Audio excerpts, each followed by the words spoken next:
नमस्ते मित्रों, हमारे वीडियो में आपका स्वागत है। समाज और धर्म में कुत्ते को क्यों दिया गया है महत्व?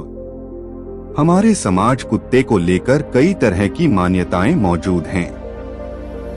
कभी कुत्ते के बारे में कहा जाता है कि इनको भविष्य में होने वाली घटनाओं का पता चल जाता है, तो कभी कहा जाता है कि यह कई ग्रहों के दोषों को दूर सकते हैं, इसलिए इनको चुपड़ी रोटी खिलाना चाहिए।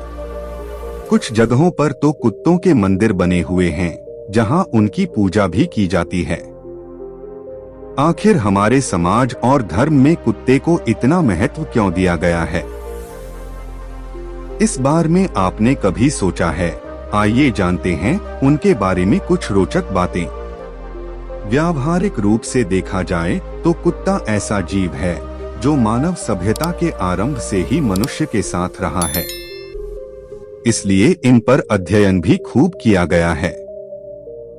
धार्मिक पुस्तकों में कुत्ते को लेकर कई तरह की कथाओं का वर्णन भी मिलता है, जिससे कुत्ते का महत्व और भी बढ़ जाता है।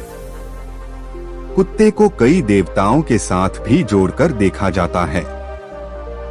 ऐसी कथा मिलती है कि भगवान शिव ने कुत्ते की प्रार्थना पर उसे ब्रह्मा ज्ञान पाने का आशीर्वाद दिया था। वह कुत्ता ब्रह्मा ज्ञान पाकर बाद में भगवान भैरव, जो शिव के ही अंश माने जाते हैं, उनका वाहन बन गया। इसलिए कहते हैं कि काले कुत्ते के साथ भगवान भैरव भी होते हैं और इन्हें रोटी और भोजन देने से भैरव बाबा प्रसन्न होते हैं और अपनी कृपा बनाए रखते हैं। कुत्ते को शनि देव के साथ भी जोड़कर देखा जाता है। शनिदेव के अनेक वाहनों में से एक वाहन कुत्ता भी बताया गया है, जो काले रंग का होता है। शनि चालीसा में बताया गया है कि जब शनिदेव कुत्ते पर सवार होकर किसी व्यक्ति के जीवन में आते हैं या सपने में शनिदेव कुत्ते पर सवार दिखते हैं, तो यह चोरी और भारी नुकसान का संकेत होता है। इसलिए शनिदेव अपने वाहन को भोजन कराने वाले के कष्ट को कम कर देते हैं और नुकसान से बचा लेते हैं। इसलिए कहा जाता है कि कुत्ते को चुपड़ी रोटी खिलाना चाहिए। कुत्ते का संबंध भगवान दत्तात्रेय से भी बताया गया है। भगवान दत्तात्रेय के साथ तस्वीरों और मूर्तियों में 4 कुत्तों को दिखाया जाता है।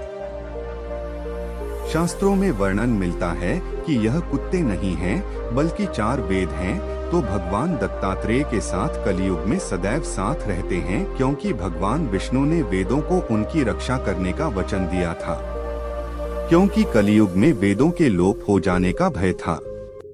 एक और कथा कुत्ते को लेकर महाभारत में मिलती है कि स्वयं यमराज ने कुत्ते का रूप धारण करके पांडवों के सत्य धर्म की परीक्षा ली थी और इस परीक्षा में केवल धर्मराज युधिष्ठिर ही सफल हो पाए थे।